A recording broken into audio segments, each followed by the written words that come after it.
This is Space Cat's Peace Turtles, the unofficial podcast for Fantasy Flight's Twilight Imperium. Episode 81, Expansion Wishlist, Part 2, Shard of the Wishlist. Music by Ben Prunty, featuring Matt Martins and Hunter Donaldson.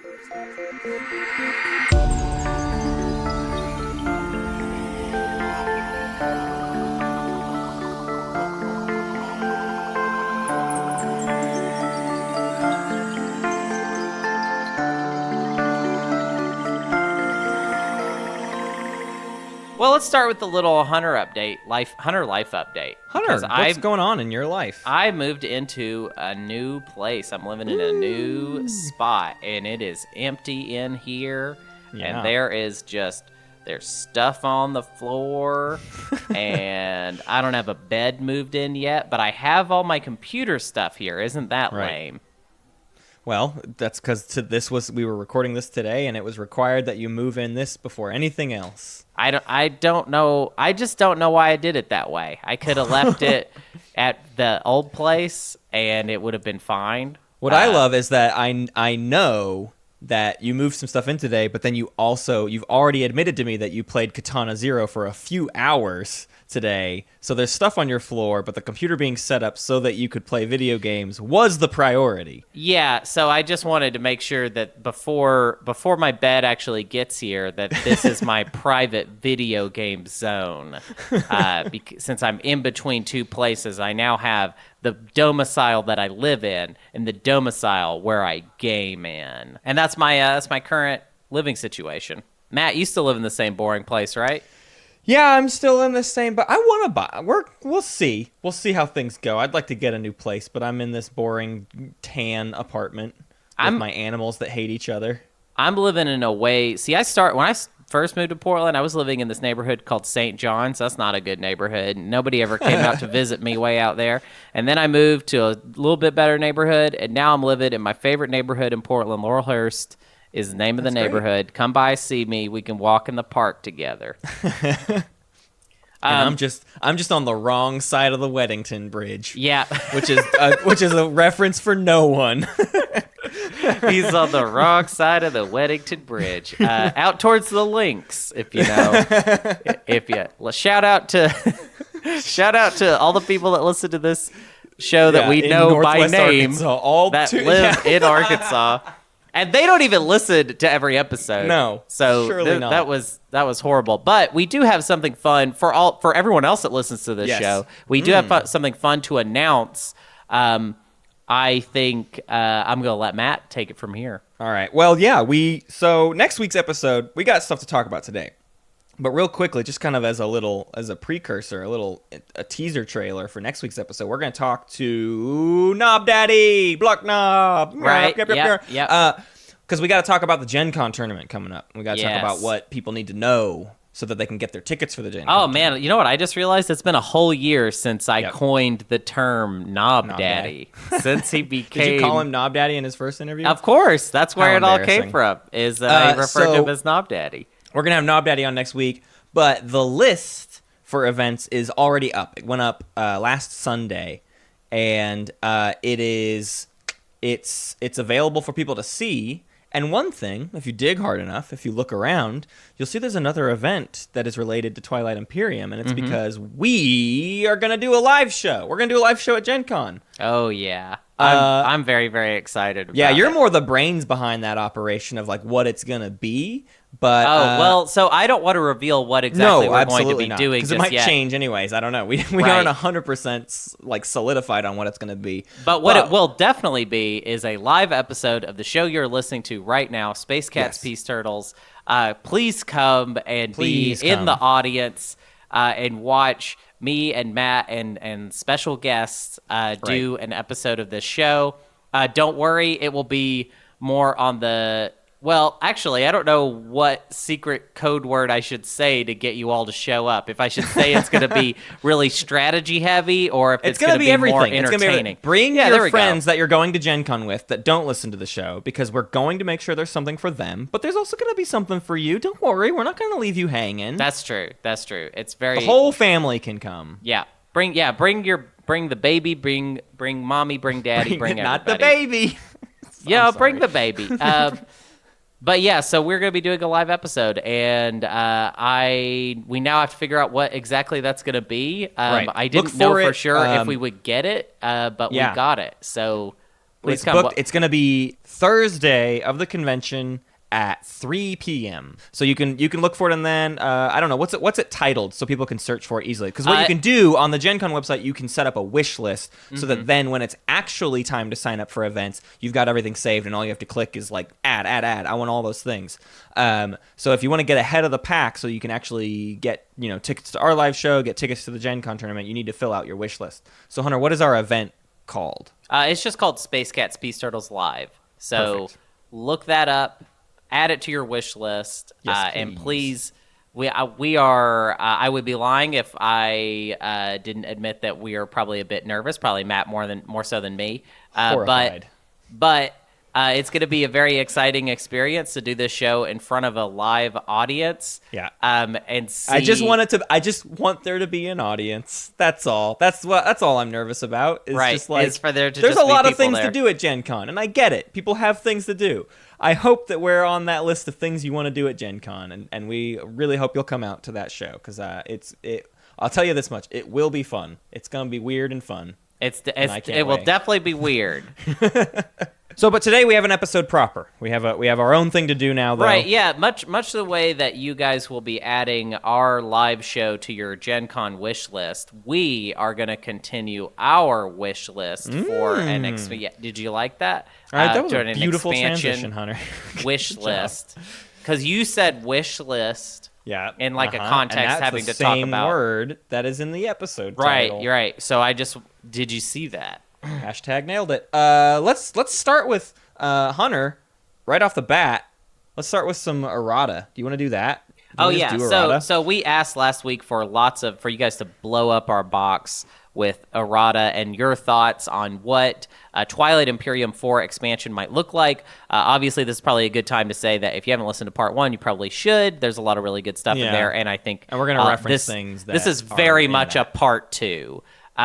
So our first errata is from Matiex. Forgive me if I am not doing that right, but that's my take on it. Matiex.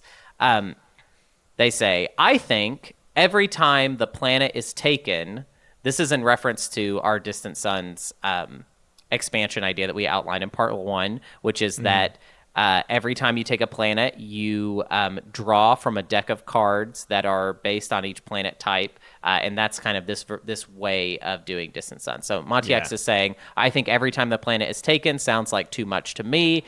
It'd likely result in planets that are contended anyways, piling up with a lot of stuff.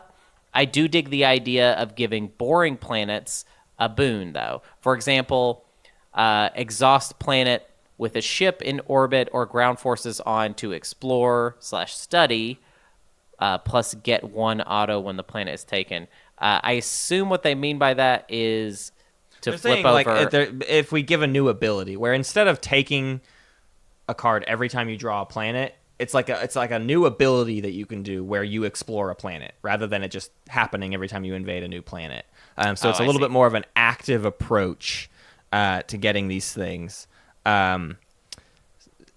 added all these little weird these specific caveats. They're kind of getting into just like what an actual design would be. So to avoid that a little bit, I think our goal with talking about this system and the way that we talked about it is less in a specific design standpoint and is more to say we just want more reasons for people to try to take planets from each other.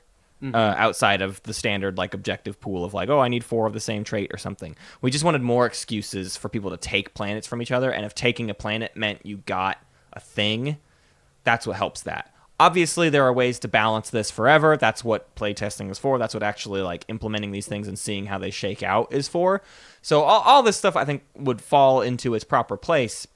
But I think more than anything, what we were trying to say is for us, an exploration aspect is a reason to keep jumping on new planets and always be moving to a certain extent. I think there was some feedback that we got that kind of has this flavor to it, and anything that like what we're trying to do with this episode that is most useful, I think, is to actually just talk about what we want. And sometimes I think we might get a little too specific because we kind of put our designer hats on and decide here's how you would implement this. We're getting lost in our own weeds occasionally with these episodes. But like everything that we're talking about is definitely stuff that a real designer would like hone and figure out exactly how much is too much, how much is too little.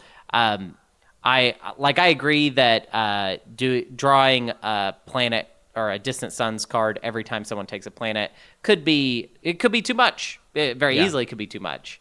But it also kind of depends on what are on those cards. How well is that balanced? Like this is kind of a lot what we're proposing. Yeah. And there are a lot of different factors a lot of different knobs that you would need to turn. And that fear, we also implemented that idea solely because what we didn't like about the previous version of Distant Suns was that it only happened when you took a neutral planet, which means in TI4, because there's no way for a planet to revert to neutral status, it means that by the end of round 2, in most cases, the mechanic is done. And that feels a little boring to me personally, like to have this mechanic in there that only exists for like 1 or 2 rounds early on and then is completely defunct, done, gone from the game. That's I think what we were trying to avoid. Now I think today we're going to get into some stuff where maybe we're into the idea of there being new ways to get neutral planets, but in general that's why we said we want it every time the planet is taken. So if there's a way to fix that problem and do it the way ModiX is saying, then that's great. I think those are all the desires. That's what's on our wish list, is a system that gives me an excuse to take planets a lot and also rewards me beyond the first time I take a planet and then that be the end of it. Yeah. I think it's funny because I really like what you just added to that, Matt. But I actually specifically said the word knob in my comment and right before. And you were working on another really beautiful I was working on another transition. good transition into our next piece of errata, which comes from Blark Knob, who is a type of knob, a Blark. Oh man, could someone do a picture of a knob and it says Blark, and then you're turning up how much Blark do we need? How many Blarks do we have? I need plus 4 Blarks. Blark Knob Daddy says, have you played the 4-player Game of Thrones expansion?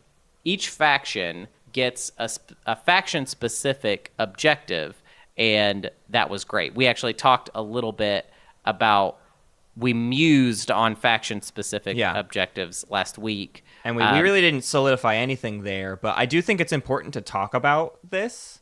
Because it gives kind of a specific inspiration, which is to say, I don't know if we could go down the same path, because in Game of Thrones, the faction-specific objective is something you can score every single round. Yeah, rescorable. It is rescorable, and I don't know if there's room for that in TI. I don't know, especially in 10-point TI. I'm not. Yeah. But what also existed, and I don't remember if we talked about this very much last week or not, but was weighted scoring of other objectives. Every objective... Now, it works in Game of Thrones because in this expansion, there's only 4 things, so everything can be very easily balanced. But with other faction-specific objectives, I think in TI, what we can take from that is the idea that, yes, this is good for my objective. If it were some sort of public objective, it was some Jolnar-specific public objective, it's worth 1 point for me to do it. But it's a public objective, and anyone could do it. But if anybody else can do it, it's worth 2 points for them. Right. So it gives them this significant bonus if they can pull off the thing that I am naturally good at, and I'm probably very likely to get this 1 point. But if somebody else can do my thing, they get a lot more reward out of it. That kind of thing interests me and seems really cool. I'm a little bit afraid of point bloat at a certain point. I would hate to add too many ways to score points. But at the same time, maybe just 14-pointers become the new normal. And maybe that's great. I don't know. Yeah, I would be fine with that, especially if it moves at the same pace as a 10-point game. Right. I do think that, the faction objectives do seem a little bit rot for me because it feels like a lot to ask. It feels like a big ask because it's 17 objectives, and if we only do 17 of these faction-specific objectives, then that feels like there would be a balancing issue of like, well, you get the same faction-specific objective every single time. So Right. honestly, I would like there to be a variety. I did just have this thought, though, because we were talking about how the faction objectives in the Game of Thrones, what is it, the Feast for Crows expansion? Feast for Crows expansion. That in that expansion, they're rescorable. There is one rescorable objective, sort of, in TI already, which is Mechatol Rex, obviously. Yeah, That's something that right. you can score over and over. What if there was one faction-specific objective for each faction, but it only tied to Mechatol Rex, and it was like an extra for when you score your mech point? Does that make sense? Like, instead of it just being the mech point, it's like the mech point plus your faction thing, or... Yeah, so almost like I don't know exactly how it would read, and I don't want to get too into Sure, thinking into about how designer weeds. Yeah, and into text on cards, but something along the lines of like when you execute the primary of Imperial and you have control of Mechatol Rex and fill in the blank, Right. score this. So Yeah.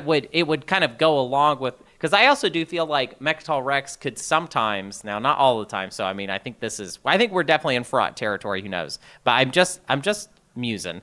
I think sometimes Mechatol Rex isn't the powerhouse of victory points that it feels like it should be sometimes. Right. Where it feels like it's not. I remember there was a time where Mechatol Rex was very scary anytime someone took it. It still is pretty scary, but it often doesn't feel that frightening, to where if we threw on just a little something extra, Right. to where in certain situations it could be very frightening. Right. I don't think that's such a bad thing, especially if those objectives are weighted Yes. in such a way as to be, something else that you have to accomplish. But I Right. do like, and I'm not necessarily even saying that in my musings that these faction objectives are even rescorable.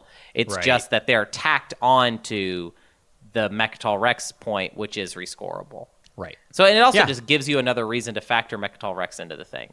Yeah. Now I've already gotten too specific, but that's no, what that does. made me It would think give a of. new reason for factions to reinvest their efforts on Mechatol Rex. I don't know. I think there's a million different ways to think about doing it. I do think it is one of the ideas we threw out last week that is probably less likely to be seen in an expansion, because it's such a bloated weight of it. Other people have suggested something like, oh, you get there's like 3 secret objectives for every faction, and you pick one at the start of the game. Okay, well, they have to write 51 new objectives to do that, plus any new factions they may or may not add. That's a lot for it to be something that kind of barely comes up. Right. So compare that to the 80 action cards that you see almost every single one of every game. Or Yeah, like 50 agendas where you see a good number of them. You see like 10 or so a game. Right. So I don't know. It is probably one of the harder things to implement. Another direction to start getting into is to talk a little bit more about if there's a possibility that we'll see new units. Ooh, I want to say one more thing about objectives real quick, especially faction objectives, because it does feel like we're not super hot on the idea. And I just want to clarify that a little bit and just say that I think for both me and you, the idea of the designer spending time implementing new objective modules is very secondary to like just perfecting the public objective system that we already have. That's true, and making that better. If all of the public objectives are more interesting to be scored, that's better than a bunch of faction specific objectives. Yeah, and I think I would be way hotter on just a whole new set of public objectives that are very streamlined and really like just lead to consistently competitive, fun games than I would be on. We've got all these new different types of objectives now, and we've really varied up that ecosystem. If anything, what I like about the public objectives, even the ones we have right now, is that they are very broad. They're using just the basic mechanics of the game to be scored, which means you don't have to do anything crazy specific. The second you start introducing objectives that are like really, really particular, that gets into weird territory. So it is nice that the objectives are just like, have a bunch of resources, have a bunch of trade goods, have a bunch of tech. Like, it's just get enough of the things that you're getting throughout the course of this game. I do think that is good. In general, I think people wouldn't mind having the objectives shaken up a bit. Yeah. And so whatever form that takes, I think that is the end-all goal. It's just like, give me some new ways to think about the objectives, because maybe they're getting a little bit stale, or maybe we've just figured them out enough to see that, like, some games just go on too long because the stage 2s are impossible or whatever. Things like that. Yeah. Could stand to have a little bit of a makeover. But yeah, let's talk about units. Let's talk about new plastic on the board. We could just like brainstorm new ideas for units forever. I don't know about that. I don't have that many ideas. Well, sure, but I think there's one common theme for a lot of conversations about what possible new units could be out there, and I think it's summarized by Bjarkov said, "I just keep wanting to make ground combat more interesting. The current state is too much of a numbers mash and not near enough specialization." So this is in contrast to space combat, where you have like 9 ships or what? I don't even know. I'm not. Yes, there's a number. You have a bunch of ships, and they all do different things, and they all have different values. And then you get into ground combat, and it's hit on an 8 versus hit on an 8, unless that faction has a better ground force or worse ground force, and then that's it. Right. So what we all, I think, would love to see is for the ground game to just get a bit more interesting, and to see different ways for it to get shaken up. I think that is what PDS is kind of supposed to do, but PDS is hard to get, hard to do, weird to do, whatever. There's all these weird balancing things with PDS that make it not as impactful as it could have been. Mm-hmm. So I would love to see new ground units, and if there's a myriad of ways that could be implemented, and I don't think we need to get into specifics. In TI3, we had mechanized units. They hit on a 5. They had sustained damage. They were also broken because of a lot of weird technical reasons. Maybe we get a new kind of mechanized unit. That'd be cool. But more importantly, there's the idea of getting new... taking inspirations from some other TI3 mechanics that could stand to be reintroduced, and they could be involved in the ground game. Hunter, can you kind of talk about what mercenaries were and why they were trash and why we never used them? Well, I don't know for sure that mercenaries were trash. I think they were just kind of like... They were just kind of awkward and kind of broken, but mercenaries were these specialized units in TI3, I believe, in the second expansion. Yeah. And they had an interesting ability in that they could join in space combat and also join in ground combat. So they were all units with their own special unit ability, and they had like a name. Those abilities varied pretty wildly from like really great to like whatever, and in fact I think there was one in particular that was just like clearly the best, and I forget which one it was. Right. I believe we've had this exact same moment on the show before Probably. when we talked about mercenaries, but regardless, it was fine. It was weird, but like just kind of whatever. There were also leaders. Matt, do you want to explain leaders a little bit? Yeah, there were 5 different types of... This was in the base game. This is in TI3 base game, but leaders had all these special abilities. Now, all the abilities were listed in the rule book, and they were common units. Your faction had 3 specific leaders, so you would have an admiral, a general, and a spy, or 2 spies and a scientist, or whatever. But the abilities that the actual leaders had were consistent across the board. And so both of these systems like were broken in kind of different ways, or weird in different ways, or like imbalanced in different ways. But I think everybody yearns for kind of a culmination of all those things, which is to say, like, I love the idea of more unique units. Flagships are cool because they're just this unique one-off thing. Right. And leaders are cool because it's thematic, right? We want our ground force game to be one person leading the charge into battle. We want to be able to visualize that.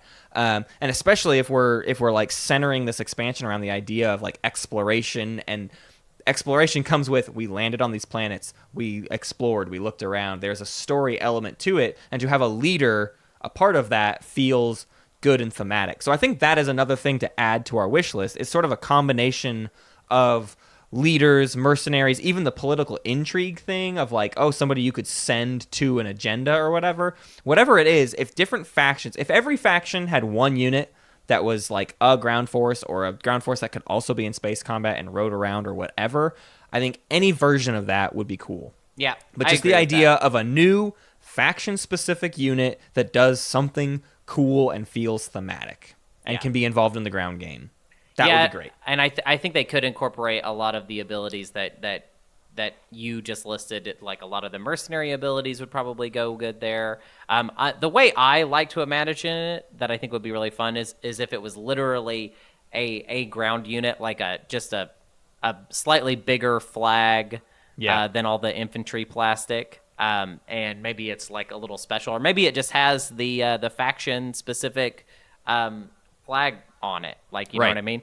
And then it has a special ability that has either something to do with it. Maybe it makes it easier for your units to take a planet from another player. Maybe if you leave it on a planet, it has defensive bonuses that it adds.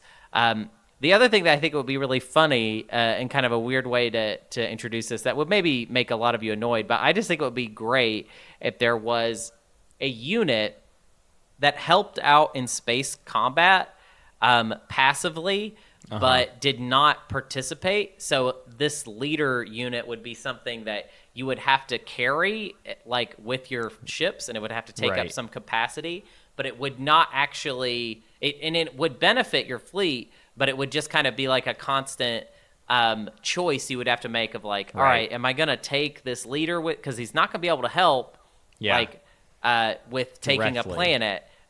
So then I have to balance out like, because I actually feel like that choice frequently is one of the more clutch and interesting choices that players have to make is, what am I taking with me? How many fighters? How many infantry? And just the idea of making that a little more complex, but also maybe giving it more of a risk-reward type angle to it of like, oh, I take this leader with me. It's going to help out in space battle indirectly, but I didn't take another fighter, which is kind of a bummer, but we'll see if this balances out. Well, and the other really cool thematic thing about leaders in TI3 that I don't think ever actually worked out, but I would love if they could find a way to make it work, was the fact that in TI3 you could capture other players' leaders. You didn't have to kill them.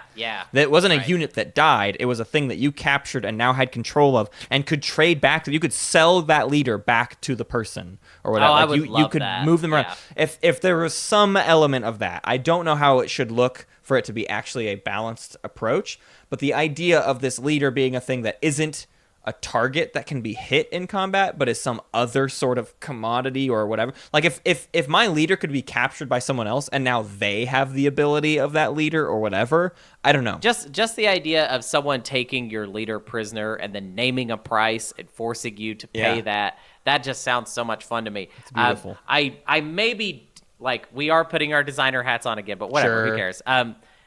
I don't necessarily like the idea of you getting the ability. No, maybe because not. then why would you ever sell it back? You just like keep the ability forever. Sure. But I do like the idea of it being a bonus that you can take away from another faction, and then they have to pay you to get it back, or maybe you never get it back because you lost it.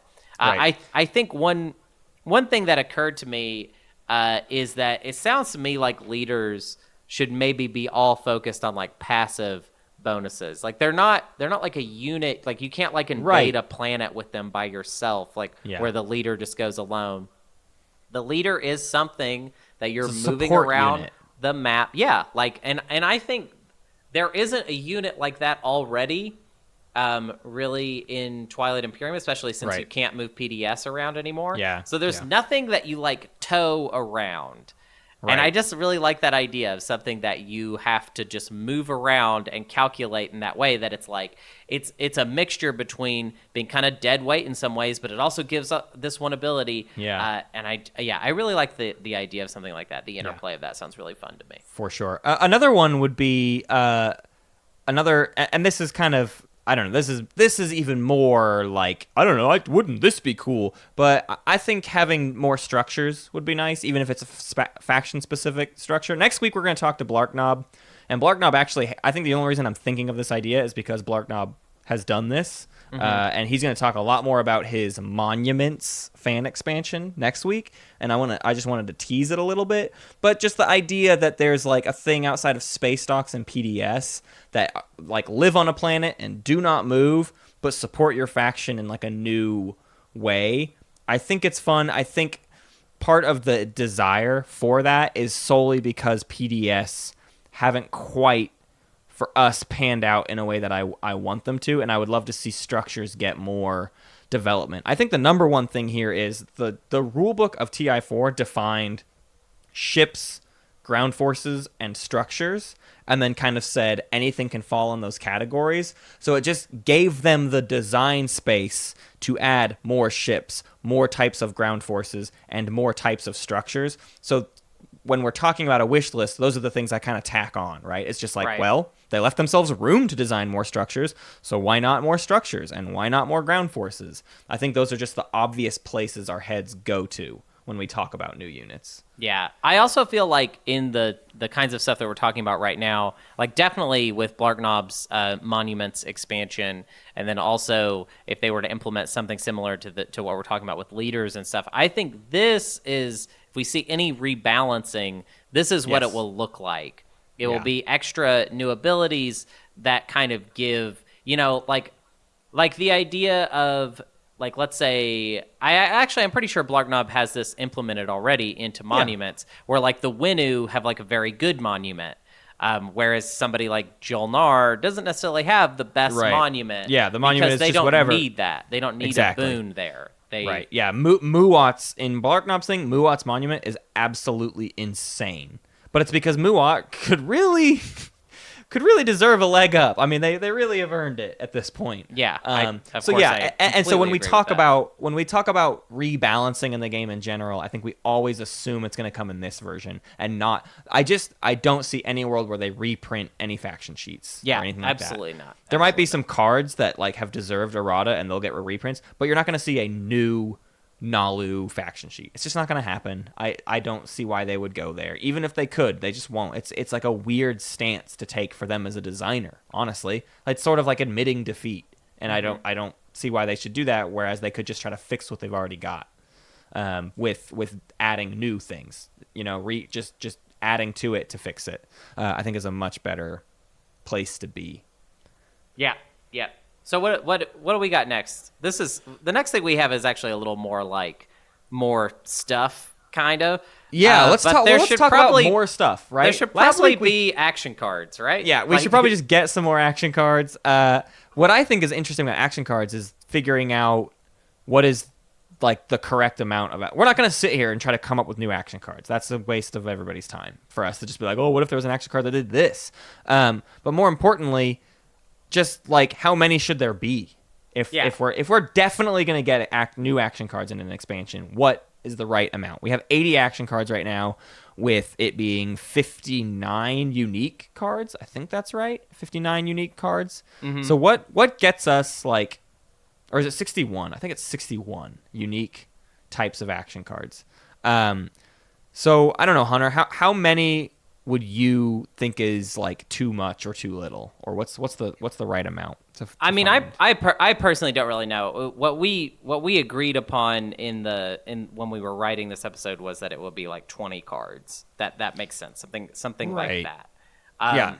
Something in that area, enough to like I think the thing that me and you are both a little bit scared of when it comes to talking about action cards was, first of all, it just being a dump of us being completely designer talk and just coming up with action cards. But also, there was a point, one of the things that wasn't fun about TI3 once you had all the expansions was the sheer amount of action cards that were in the deck. Yep.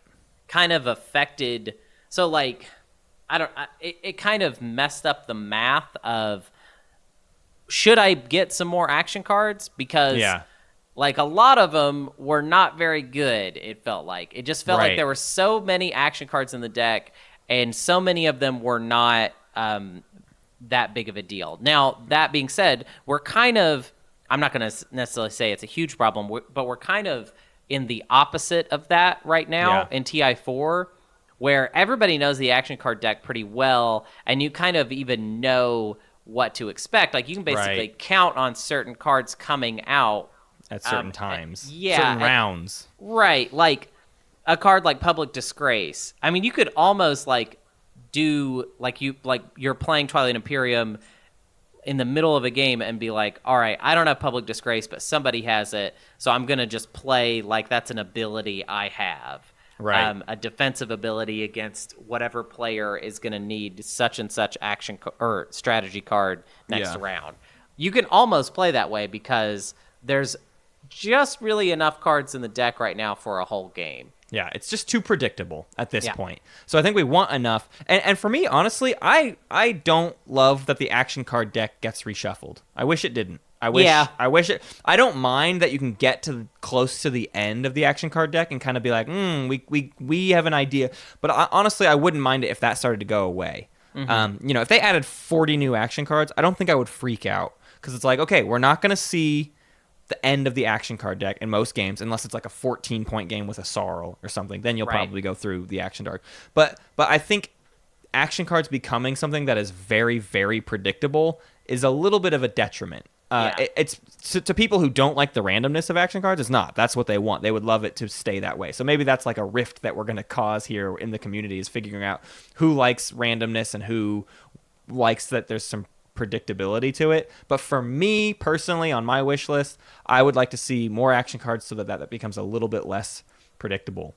I'm going to agree. I just want it to be that it's just a little bit too much where you can't specifically count on a certain action card coming out. Yeah. Not so many to where it's ridiculous. Right. That was the problem. In TI3, you almost barely got through half the action card deck, it felt like. Maybe we were playing poorly and other people went through it all the time. But for us, it felt like we were always, just like not seeing hardly any of the action cards. And it felt just crazy random. You couldn't count on anything. You just had no idea what was going to happen. Right. And also, I would be remiss if I didn't mention the most important. The only reason that we're talking about action cards at all right now, is so that I can say that, so that I can predict that the number one favorite action card of the community, Local Unrest, will make a return, a triumphant return in Twilight Imperium 4th Edition. You're gonna ruffle some feathers there. Yeah, everybody loves it.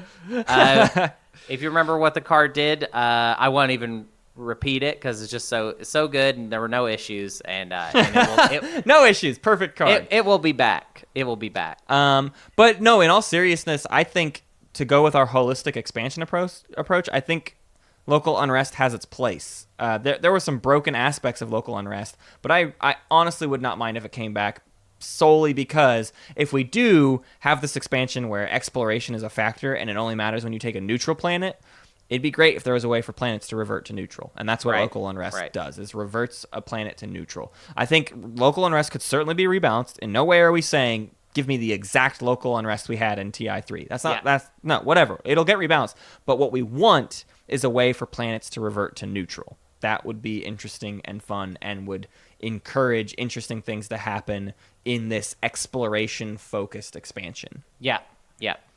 I really like that. I think that we will probably see a new and improved version of that card. Yeah. I can't really think of any others that are like that, but that one I feel. There's too many action cards. I genuinely, when people talk about TI3 like on the Discord and they start talking about action cards, I'm always like, wait, that was an action card? I really just don't remember because it was so constantly just like, oh, that thing? I don't know what that is. Like, I never had the action card deck memorized. I think it was really hard for us to learn the action card deck that well because there were just so many, and we got them all at once because, like we've said before, we started playing this game when the second expansion had come out, basically, or it was about to come out. Yeah. I don't remember.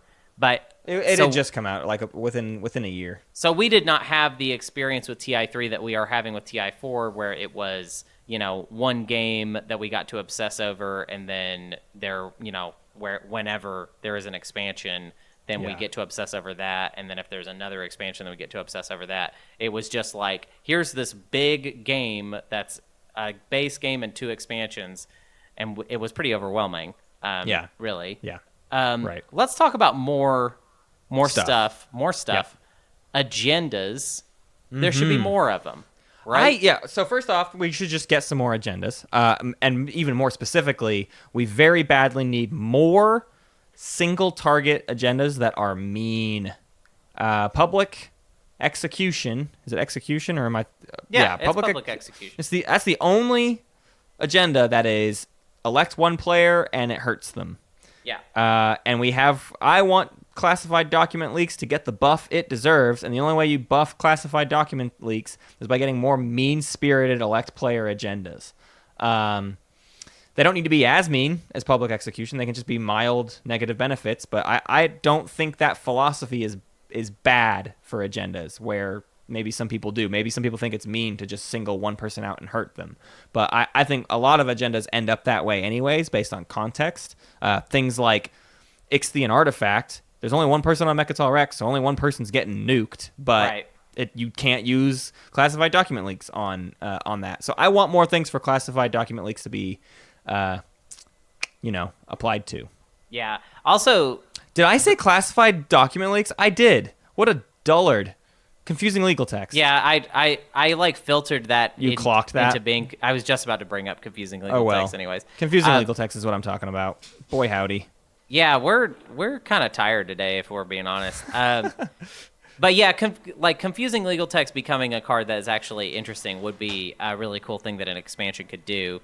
I was thinking even like a really basic agenda could be something that like there could be a series of agendas that prevent the player from selecting a specific strategy card. How cool would that be? Yeah, like political exile. You can't take politics, period. Wouldn't that just be like, I mean, that would be awful, weird, right? Right. But confusing legal text would mess it up. It would give repeal law a new, point to it. Anything that could like create a situation where you take a strategy card at a turn would probably get out from underneath it. I don't know. Yeah. I think something like that could be really cool. Yeah. And so then let's talk about the other thing, which is, we mentioned this last week, which is to say we liked assembly. We liked an assembly that you had a hand of agendas that then you proposed. You brought to the Galactic Council floor and said, I'm proposing this, basically.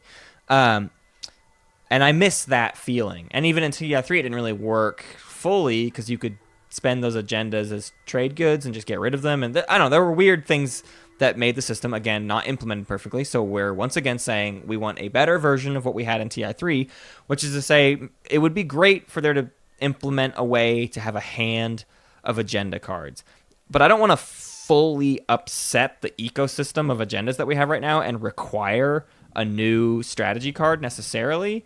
But Hunter, you and I, we're going to put our designer hats back on. All right, we took them off a little bit ago. We're putting our designer hats right back on. Let's come up with this idea maybe of faction agendas? Yeah, so we were thinking that it would be pretty cool. And also an opportunity to, like we said, anytime we're giving new faction-specific abilities, that is an opportunity to do a little bit of rebalancing. Right. So if each faction received an agenda that they can propose, that would be pretty cool. How would they propose their agenda? Well, when you use the political card, I think it wouldn't take too much textual doing to make it where essentially what you're doing is drawing 2 agendas from the deck. Now you have 3 counting your faction agenda, or more than that if each faction got more agendas. I have no idea.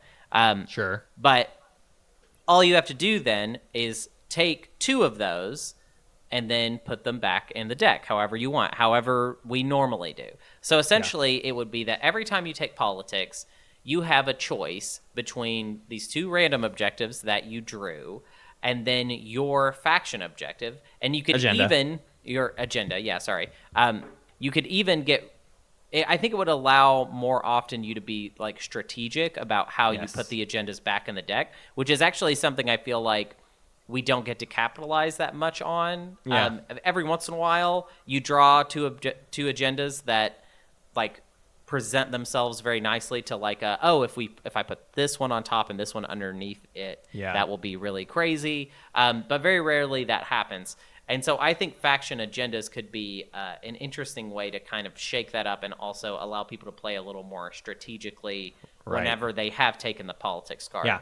And more so than that, if this system is working the way we're kind of describing, when you put 2 back into the deck, whether it's on top or on bottom, in theory, you're still keeping 1 in your hand. Right. And maybe you put your faction agenda on top, but then you kept 1 for later. And you can always... what we're saying is there's always a banked agenda in your hand. Yes. And what I think would be cool is if that was how it worked, so that then if you round 1 or whatever, draw Shard of the Throne, wouldn't it be awesome if you could hold on to that Shard of the Throne until a few rounds later and make it a strategic decision to then put Shard of the Throne in? Now, of course, you still have to be the person playing politics, but if you draw politics round 1, get a really cool agenda that you want to save for later, then in round 4, get politics again so that you can now put it on top. I just think that would be a really cool side effect of this idea of having agendas in your hand. The main thing being, it's just really, it feels like, I don't know, like American democracy of like, I'm going to write this bill and bring it to the Senate floor or whatever. Like, I want to propose this deal. What we have right now, the system we have right now is agendas happen to us. We draw it and, okay, I don't know. This is like an environmental disaster that happened. Who knows? But it would be cool if we had a little bit more control over them to where it really felt like we were bringing concepts to the council floor to then be discussed and voted on. Yeah, and I mean, we didn't talk about this before, but also, I mean, you could make agendas tradable. Right. And if they were, then, so there's already this thing that has been kind of happening with TI4 the more and more we've played it, which is that whenever someone takes politics, people do deals with them in order to get the speaker token. Yeah. So it's already becoming that whoever takes politics becomes this like kind of person that people kind of approach and want to do deals with. So what if this is just another opportunity to kind of increase that trend and have it be every time someone takes politics, well, that's the person that you want to try and trade your agenda to get them to play it. Right.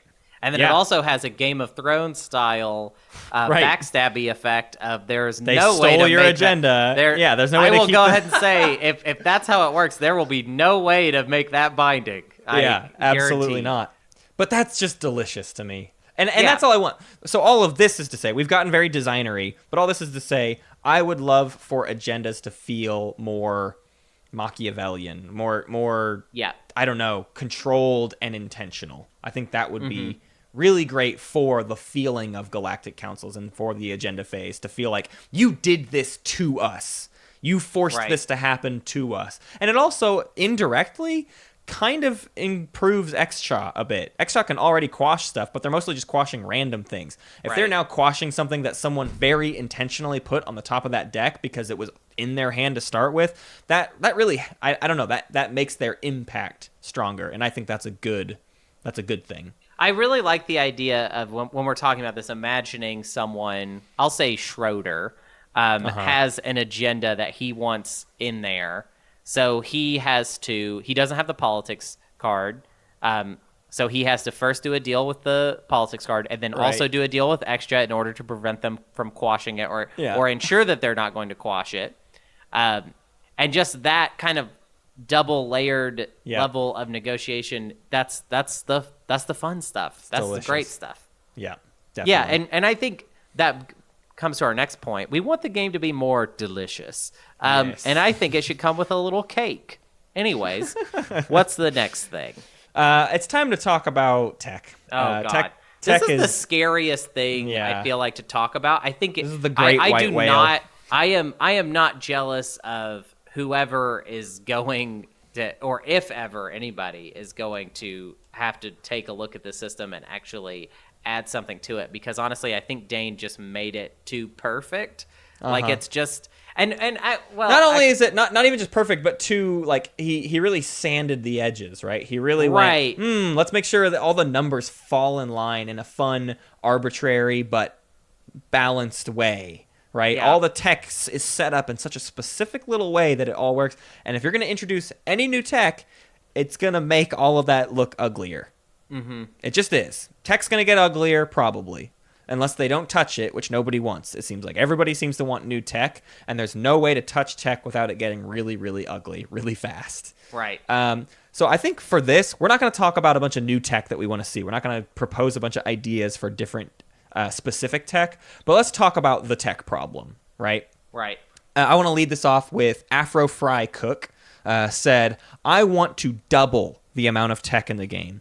Each tech level should have 2 choices. These choices should hopefully balance out some of the tech paths. By providing synergy with some of the lesser performing techs, it can increase the value to those techs, balancing out the game. I bring this up because I want to disagree with it. I'm sorry, Afro Fry Cook. I disagree. That is so much tech. There's 16 public tech in the game, and this is what faction tech is supposed to do, right? Faction tech is supposed to offer up these alternatives here and there, but it's like a little sprinkling. And it doesn't feel like enough, which is why I get wanting a bunch more tech, because with each faction only having 2 faction tech, you have almost no alternatives, especially with factions who have upgrades as their faction tech. You get no alternatives to the already existing hierarchy because the tech system is so simple. It's just prerequisite 1, 2, 3, 4, 1, 2, 3, 4, 1, 2, 3. Like, that's all you got.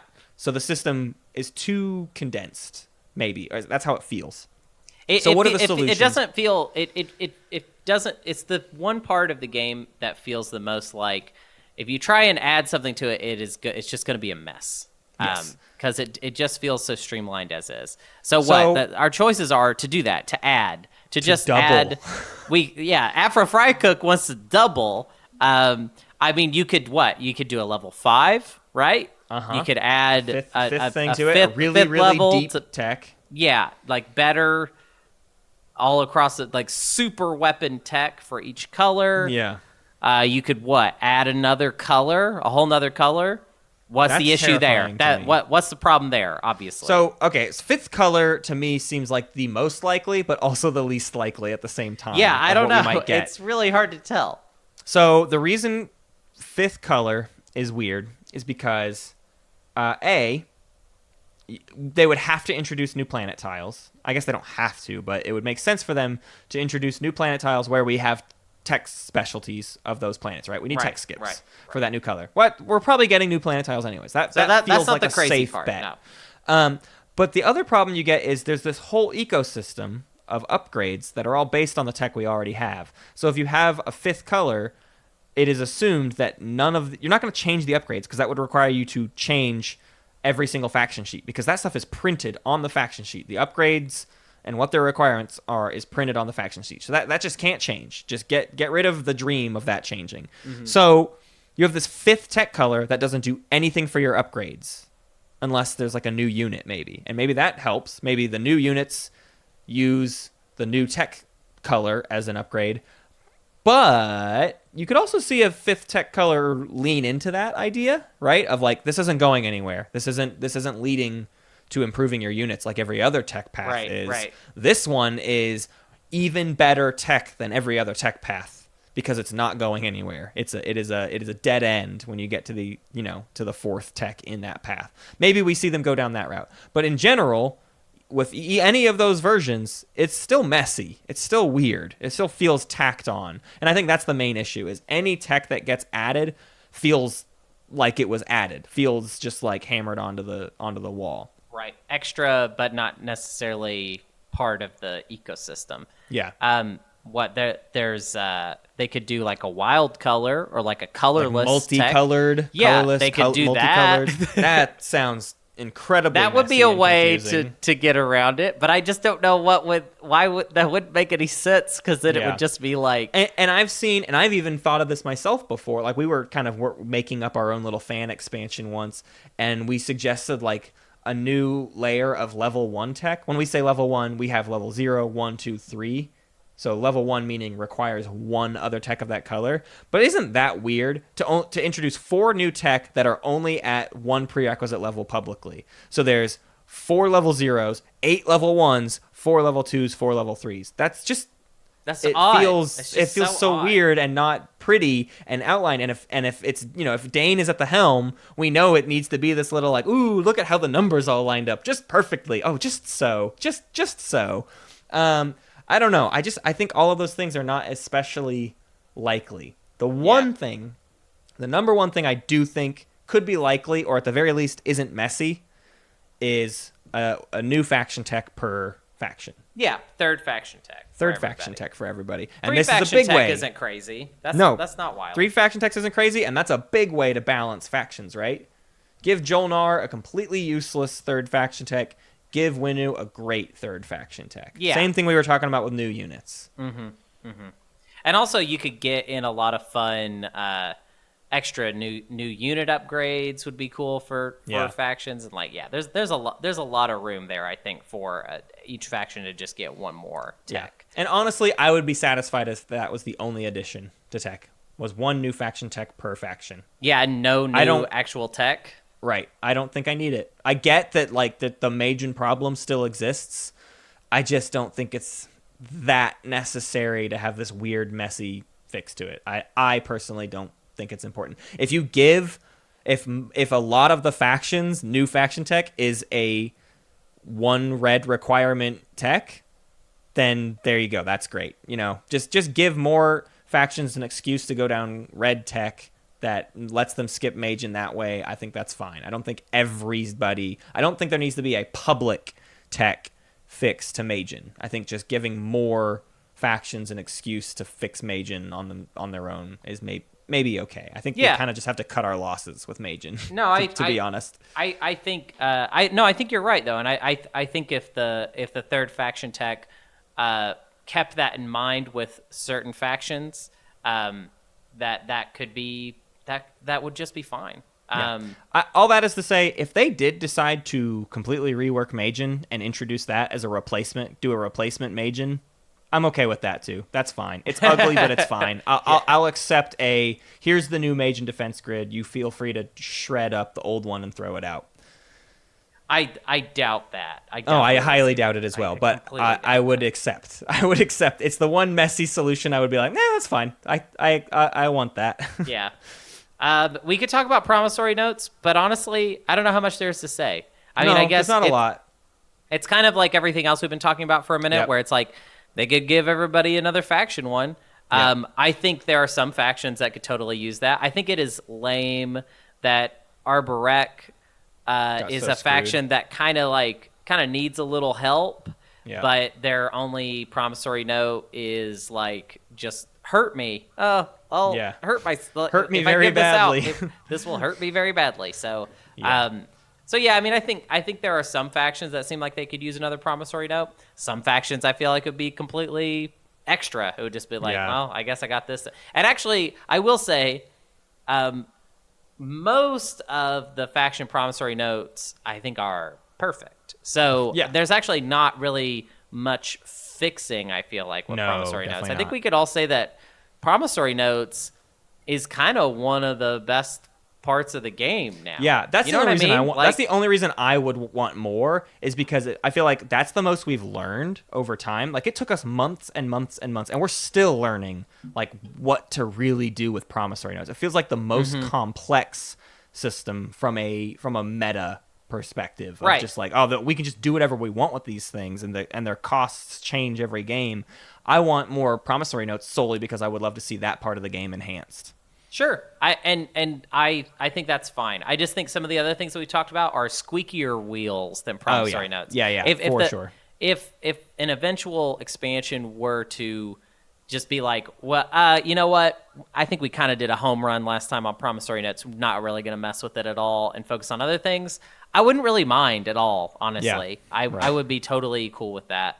I think if we could get agendas up to the level that promissory, this feels weird to say because promissory notes are like a part of agendas, but like if we could somehow turn that the whole agenda part up even more, which just feels like a lot to ask actually, because it's already much better. I think that's than what we where were it was getting at. But, I think that's what we were getting at with what we want to see added to agendas, is we want that same hyper dynamic approach that we feel in promissory notes. Promissory notes just feel so much like I have all this power and I have no idea how I'm going to wield it and what I'm going to do with it. And it would be great to have more mechanics that do that. And all the discussion-based mechanics, trade and agendas are the main two ways you do that.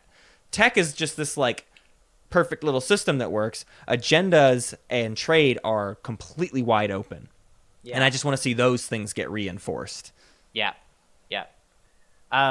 Do we want to spend some time talking about what new factions would maybe look like? Let's make this as simple as we can, because this is like the action card problem of like, okay, sure, we could sit here and brainstorm new faction ideas forever, but we have. You and I certainly have our collection of factions we would love to see get made and whatever. But we're going to avoid. I just want to put it out there that there is a design doc that me and Matt share of our little fun imagination factions that we're just like you. But let's talk about what factions do and why what we would see in new factions. We all want new factions. What could that look like? Mm-hmm. Every faction is an inversion on a rule that already exists. Yeah. And when I see homebrew factions, the ones that kind of like turn me off and the ones that I'm like, I don't want to try that, are the ones that aren't inverting any rules. They're the ones that are just like adding they're just trying to add a whole new mechanic to the game. That's what I don't like that in new factions, where it's like, and then you do this new thing and it's here's the component and it works like this, and I have to explain it all to you in the tiny little paragraph space on the faction sheet, and it's not enough room, and it's a bloat. It's too much stuff. What a faction should do is you understand the basics of the rules, and this one goes, you remember that rule? Not anymore. Right. Remember how you're supposed to control your home system for public objectives? Not anymore. The SAR can avoid that. Remember how you can go from an alpha only to another alpha wormhole? Not anymore. The Ghost of Creus can go between them. Right. All that kind of stuff. That's all a faction is one little rule turned on its head. So what are the things that we haven't seen turned on their head yet? The main thing here is, I want to point out that we didn't get any new factions in TI4. Right. We got 17 factions that have been printed in the past. They were from TI3 and all its expansions. And with that, there were a bunch of mechanical changes in TI4, but it feels like the factions were more or less defined by their TI3 counterpart and just slightly updated with the new mechanics. But what we haven't seen is a new faction based off of a new mechanic yet. Mm-hmm. So that's the first territory I want to see get covered. The main ones would be something like, I want to see a flagship race. Yeah, that was the original idea of the Embers of Muat, right? We need a faction that starts with a war sun. How do we approach that? I don't know. Let's figure that out. I want the same thing with a faction that starts with a flagship, and maybe you can upgrade their flagship. Whatever that looks like, I don't know. But that would be a thing for me that is very interesting. Yeah, whenever we talk about a flagship faction, I think to kind of distinguish because I think some people maybe are thinking like, well, we already have the Embers of Muat, so like, is a flagship really that different?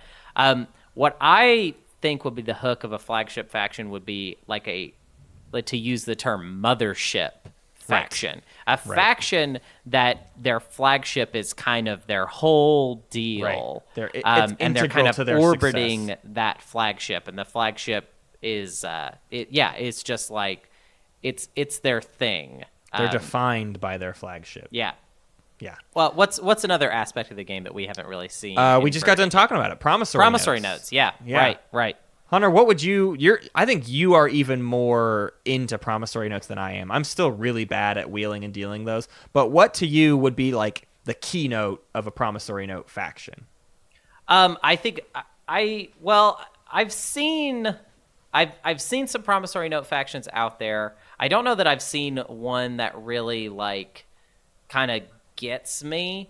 Fires you up. But I think the idea of a faction that just specifically starts with more like promissory notes than anybody else would be pretty cool. Right. A faction that's just like, listen, this is the resource that you have to play off of, is that you have more things that you can promise people in a binding way via your promissory notes.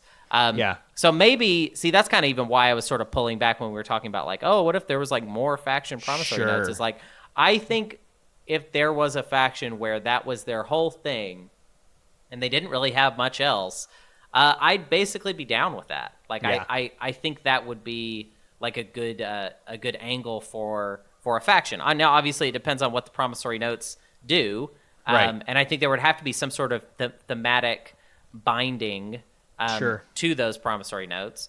And even if it's ways that they can interact with other promissory notes differently too. I say that not knowing what the implications are of what I'm even talking about. But just if there was a way you could turn the idea of promissory notes on their head and someone could interact with them in a different way, I'd be super interested to see where that could go. Yeah. And I mean, I've definitely, I'm trying to remember. There actually was a faction that somebody was working on our Discord that was, I don't remember the thematic hook of them, but I remember they did have multiple promissory notes. But the way that they worked is they kind of like traded their promissory notes away, like against the other player's will. Like they could just give another player a promissory note, and then it would like affect the way that that space battles resolved. That like, seems tricky. Yeah. I don't know how, like, I just know that it's an aspect of the game that could be inverted. Let's talk about commodities. Right. Because commodities, like, as an idea, were brand spanking new to TI4. Right. And, of course, they did go through and give every faction, the amount of commodities that they had via their trade. If you added up their trade contracts from TI3, that's how many commodities everybody ended up with. Yeah. So, I mean, there is a little bit of variables there, but there's not a faction that has some sort of special association with their commodities or how they gain them or how many they're allowed to have. There are no exceptions to that rule. Thus far, it's basically just like you get the amount of commodities that it says you get on your sheet, and it just kind of works the same for everybody. The only thing, obviously, is Hakan gets their commodities no matter what. Yeah, but that doesn't feel, because it's a whole new system, I feel like that there's still some more room in that system. Well, I think the simplest way to try to come up with an inversion is the idea of someone who can replenish commodities outside of trade in some capacity, whatever it looks like when whatever's balanced, but someone who can replenish their commodities more than just out of trade. Or somebody that does not replenish commodities at a set value. Like their commodity value isn't like a number. It's like X, and it, depending on whatever they fulfill. I mean, I essentially have been really wild. This has been the of all the stuff that me and Matt have been working on behind the scenes for our own fun. This has been my baby has been a little faction that I call the family. They're going to eventually be called the family of something, but I don't know. I don't have the lore figured out for them. I imagine them as like little space gnomes, little tinkerers, and they are a commodity variable faction. Yeah. And they also, it's funny that you bring up I don't know if you're bringing it up because you were thinking about the family or what, but they have an ability that allows other people to replenish their commodities outside of the trade strategy card. I think one faction that can kind of upset that balance, because right now we have the Hakan, and the Hakan are basically just like good at trading, just kind of straight up. Yeah. But and then the Mentak pillage, which is kind of just like a detriment. They just annoy trading. It feels like there should be a faction that like kind of upsets the commodity balance a little bit, or changes the way that works. Yeah. So that's something. Yeah, I'd love to see. This is less like a TI4 specific thing, but I don't feel like we have a proper agenda faction. Mm-hmm. We have the Necro, who are just like, you don't get to. Goodbye. Right. And then we have Extra, which is like, every once in a while you get to cancel one. I would just love to see something that had a bigger impact on the agenda phase. Some faction where they really shine during the agenda phase. Yeah, like somebody that either has like... There was the Winu ability, right, from TI3? Right, in TI3 they could vote with their home planet's influence no matter what. So they always had 4 votes instead of just 1. Right. So that's an ability that's out there that could be reclaimed by a new faction, basically. Yeah. And even something along that line that's even... Like, I think it would be cool. We have factions that have really high resources. We have a 6 resource home system, but we Right. don't really have like a 6 influence home system. Right. Like just a Yeah. faction that's just really high Right. influence. Yeah, Extra has 5, but you don't think of them that way. I think it's 5. They have a lot. There's a couple factions that have a decent amount of influence, but you never use it. You don't. It's Right. just not used in that way. It would be great if it was like, they had it's another 3 planet home system, and it's like a 3-0 and then 2 ones that are really influence rich, like a 1-2 and a 0-3, or just like obvious. This is obviously to be used for influence purposes. Right. I mean, even a faction that had really high influence in their home system and that ability, that Right. Winnu ability, Right. that already is pretty good. Like, that's almost like, it feels like that would probably only need like one more ability, Yeah, and then to really become something a thematic solid to tie it faction. all together. And then, like, honestly, that sounds like a pretty solid faction right there. Yeah, for sure. Because if you're good at influence, you're also good at command counters. And if you're able to spend your high influence planets willy-nilly because it's fine in the agenda You're phase, gonna have I'm the going to influence rock it anyways. Right. That just sounds great. Yeah. And the last kind of idea here is to say, well, this whole time we've been talking about this holistic expansion that is all based around this exploration mechanic.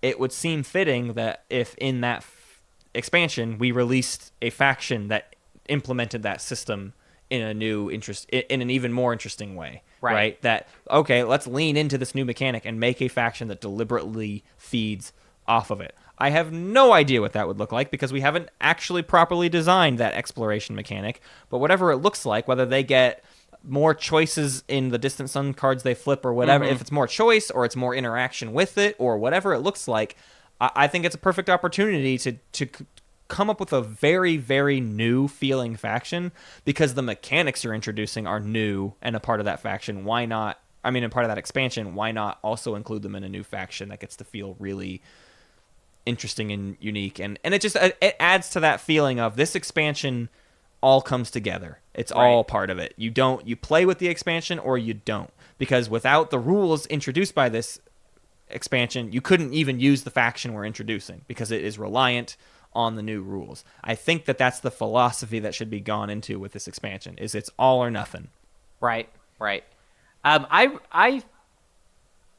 I really like this list that we've got here, actually, of these elements, because I think there is a likelihood that we would see at least a faction that's playing with some of these things. And with the exploration thing, obviously that's for our specific expansion that we've kind of been talking about these 2 weeks. Right. But still, it still stands that I think we will see probably an inversion of one of these concepts, or sub out exploration for something else that they add in an expansion. We could definitely see a inversion of new rules as well. Yeah. But I would say for those of you that are making your own factions and homebrewing stuff, I think as an exercise as a designer, the best stuff is to work with the rules that are already there and find a new section of that rule book to invert for your faction. Right. Pick one section and just go, how can I shake this whole thing up? And not in an overly complex way, just like how do I turn this off and still have a faction that works? How do I turn this thing off, this rule, and still make it all work? We're going to start wrapping up here, and the main way I want to do that is I want to get into, we've listed a lot of ideas, and all of these things kind of constitute the wish list, but I think to have a proper wish list, we need to separate the things out that are our must-haves. Is there anything, Hunter, for you that if it was not included in an expansion, you would be like upset or annoyed about? It's like, no, I was fully expecting this thing or some version of this thing. What is a must-have for you out of all of this?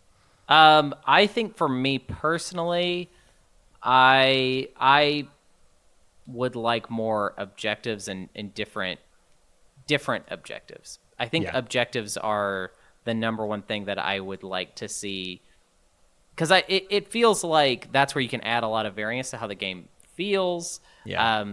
and how the game plays. And I'm not even saying that I've got all these great ideas for all these objectives. I actually think it's like kind of hard. Like I think hard. it's like some of the hardest stuff to change about the game. But I think I am solidly in the objective lane. I want to say something that I'm actually is not a must-have for me, and it is a must-have for somebody we're about to talk about. Yeah. 8 players is actually not the biggest deal to me. Yeah, I just want you're to put referring that to. out We're basing this idea, bringing this up. Blarknob said he wants 8 players, he wants more objectives, and he wants more tech. If that's all the expansion is, I'd be perfectly happy. If it doesn't have any of those things, I'd be disappointed. Particularly the 8-player option. And you're saying you don't care about the 8-player thing. I'm saying 8 players is not. I wouldn't. I don't put it very high because honestly, I didn't play 8-player a lot, and it's already 6 people, which is a lot for most people to get together. Right. And you know what I always complain about is if every strategy card gets taken, that's just a different feel. That's just not the way the game ever feels to me. So and currently, if they added 8 players, that's how it would be. So I don't know. Yeah, my must-haves, I think, includes more planet tiles. At this point, I've put so much time and energy into designing maps. I feel completely tapped out with the planet tiles that we have at our disposal. And I deeply, deeply, deeply desire more variance to that system so that when I make maps, I have more options and can make things that don't feel the same. I basically started running into this issue of like certain planet tiles. If you want a balanced map, if you want to make a good balanced map, certain planet tiles have to go together. Right. And certain planet tiles don't go with anything, and it's really hard to utilize them. But if we had a bunch more options for planets, it would help even that out to where you have a lot of choices that you can make that are more dynamic. So whatever form those take, I will welcome anything, but I really desperately want more planet tiles. And I think the only other thing I would add is I would like more factions. I don't. Maybe it's not a must-have. I don't think I need more factions. 17 is a lot of factions. We have a lot of factions in the game, but that is what gets me more excited than anything else. And I think that's what gets other people more excited too. If there's a new faction to explore, that's incredibly invigorating for an expansion. I think factions are like the most supple design that you can implement into a thing to get people really jazzed up about it. That's true. And just from like a marketing, I mean, like that's how it has always been. The expansion comes out and there's like 4 new faces on the cover art, and those are the 4 new factions you're gonna have. That feels like the flow of these expansions. So to me, it's less about it being a must-have and more is like I think that's maybe the most likely. Is new factions. I was kind of searching my soul while you were talking, and I want to update mine a little bit. My must-haves are objectives. And strategy cards. Actually, that's actually really. I would if for some reason it was between new factions and new strategy cards, I would take new strategy cards. Interesting. Over any new faction. Whole new set, kind of like what we talked about, like just completely swapping out the set or whatever. New set. Just new some. set. Okay. I'm really obsessed with the idea of the strategy cards being like. I mean, they are the strategy cards and the objectives are like the whole flow of the game, basically. Right. They're a crucial aspect. They're very, very crucial. And I feel like changing the strategy cards always really excited me in TI3. And I love having another set because that's a whole new flow of game. I can feel Unaligned Magi groaning right now, and probably other people as well. And I want to be really clear, at least, and maybe you don't mean this. I'm putting my own words here. For me, again, with the holistic approach here, if we introduce new strategy cards, that's it. It's not for me, it would be goodbye old strategy cards, hello new strategy cards. That's how I would think about them. I think people talk about a fear of there being 2 sets of strategy cards, and now every time they try to start up a game, it's which one of the sets are we going to use? For me, when we talk about this expansion, I'm always coming back to the idea of if you're playing with the expansion, you're playing with all the new stuff. Yeah, that they would all go together, that they would weave together in a way that they are inseparable. Right. And the old strategy cards will be for when you want to play the base game. but Right. they don't don't literally apply anymore. don't work together. Right. Yeah. I'm still consistent with that. I just think the strategy cards are one of my favorite parts of the game, and to not see that be shaken up at all, I just feel like I would be a little bit. I would just be upset. a little bit let down. Yeah. Because you want to see the game grow and change, and, Absolutely. And with strategy cards, I will so say important. that's my must-have. Yeah. And we started at the top of this saying we don't just want it to be here's some more stuff, but it's the same game.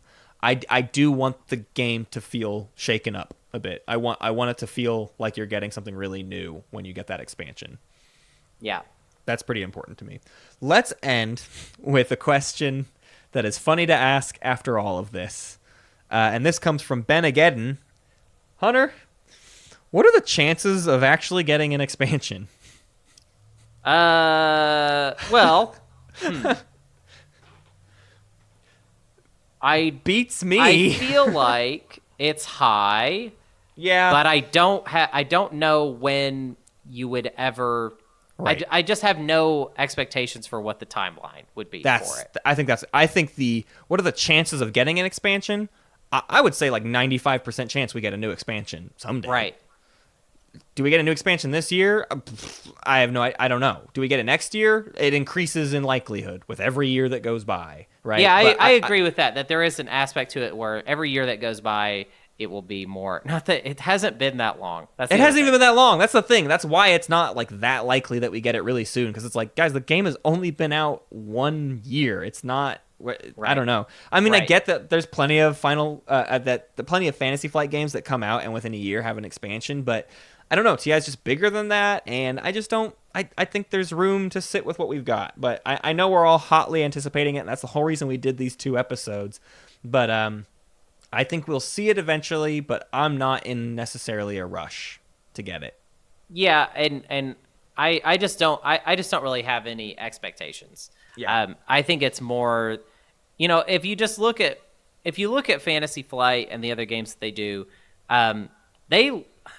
sure, you can cherry pick and be like, what? But there's this game and the expansion came out this quickly. But there's also games that like sit for a long time, for years and years and years, and then suddenly get an expansion. Right. How long it had been since the last Game of Thrones board game expansion. Right. No one thought any new life would ever get brought back into Game of Thrones board game. I mean, yeah, it's been many years, and now it's like, oh, suddenly new full box. And it had never even received a full box expansion. The 2 expansions for Game of Thrones 2nd Edition were just these little packs of cards. Mm-hmm. And then suddenly they're going to do a whole new... I mean, that's crazy. So, I don't know. I think it all comes down to... If we knew more about the infrastructure of Fantasy Flight, every impression I've ever gotten is it's like, it just depends on what the designers want to do, and they hop around and, they have a whole team of designers, but all those designers hop around from project to project. And so it'll just take a designer being like, hey, you know what? I'm ready to do TI4. Let's jump on it. Yeah. But there's certainly not a division of people that are there constantly dedicated to Twilight Imperium. That's just not how a business should be run. So we'll get it when we get it.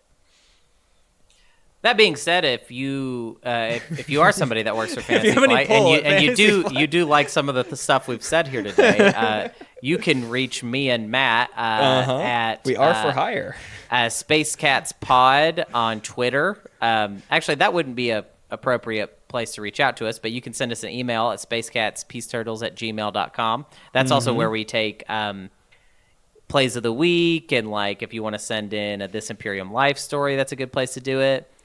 Please rate us on your podcast app of choice, Fantasy Flight employees especially. Please rate us specifically on Apple Podcasts / iTunes. You can go to our Facebook and send us a message that you want to fly us to, what is it, Roseville, Minnesota. You want to fly us out on your dime, on company dime, for us to come and consult on any future Twilight Imperium content. We'll even just take over if you just want to gift us the brand. Never mind. We don't know how to do any of that. You can check out the subreddit Twilight Imperium for our weekly posts and discussion, especially if you're a Fantasy Flight employee. You can see, wow, we've been doing this a long time, and just look at that. We really mean it. You could check out our Patreon and see how well that's been doing and be like, wow, these guys are really into this. And this is a big deal to them. Look at all the money they're siphoning from us. Yeah. Imagine if so at the beginning of every podcast episode, we say the unofficial podcast of Fantasy Flight. So that could change. Right. You just let us know yeah, like when you're ready to go to the next level. Maybe we could get sued, Who knows? Who knows the legality of these things? You can check out our Discord for fun conversations and get some Patreon benefits. And also, hi, I'm Hunter Donaldson. I'm a comedian, and you can check me out every Thursday at a show called Earthquake Hurricane in Portland, Oregon. That happens at Ford Food and Drink, and the show starts at 8. Come by, say hi. And also, just another reminder, please come see us live at GenCon on Thursday, August 1st, starting at 3 p.m. And I can't believe that we're doing that. It is completely insane. Terrified. Please come and can't wait, watch. and also terrified. Yeah. I want to thank some space kitties. I want to thank Billy, TG Welch, Yin for Life, Patience is a Virtue, Naderade, and Jim Bob. I've got a play of the week here, if you're ready for it. This one is brought to us by Blue Pickle.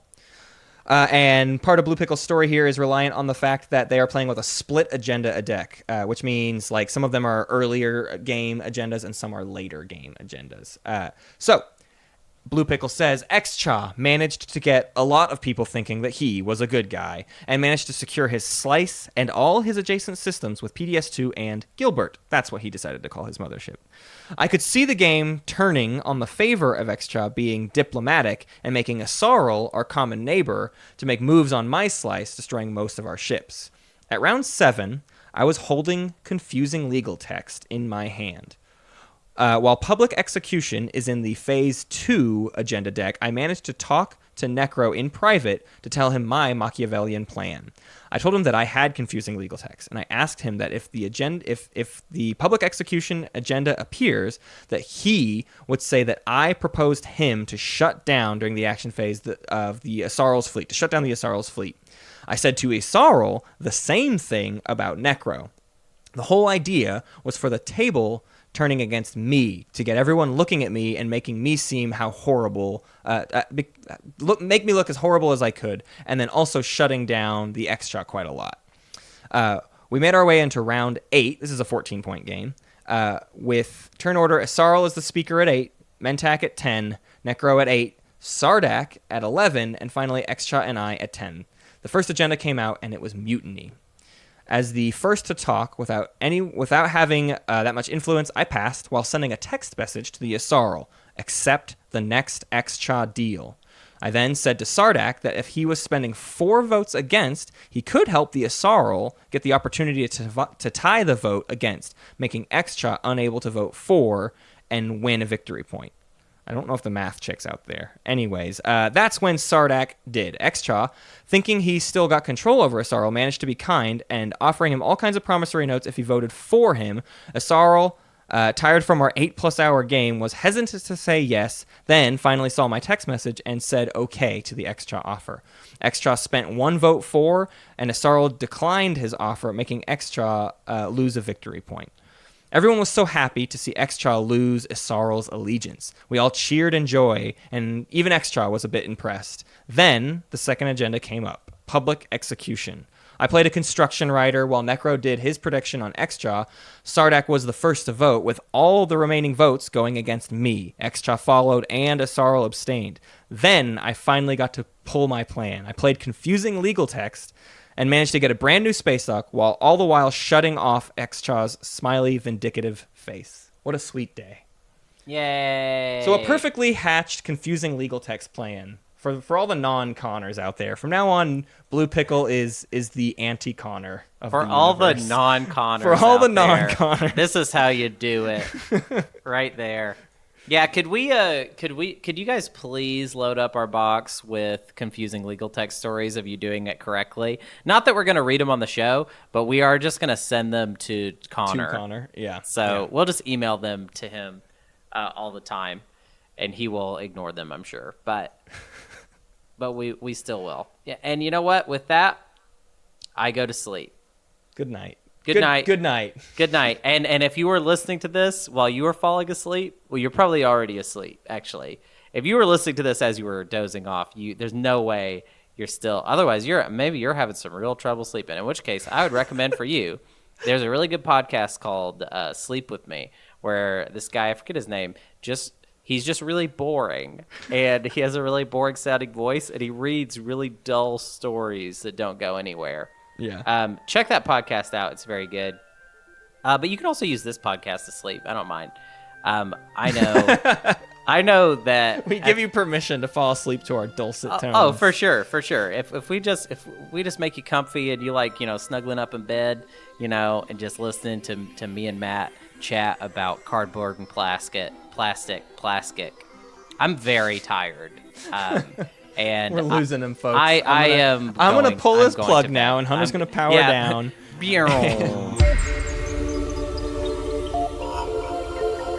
Thank you for listening to Space Cats Peace Turtles, and thanks to Ben Prunty for the use of his music. You can find more at benpruntymusic.com and benprunty.bandcamp.com. Pax Magnifica, Bellum Gloriosum.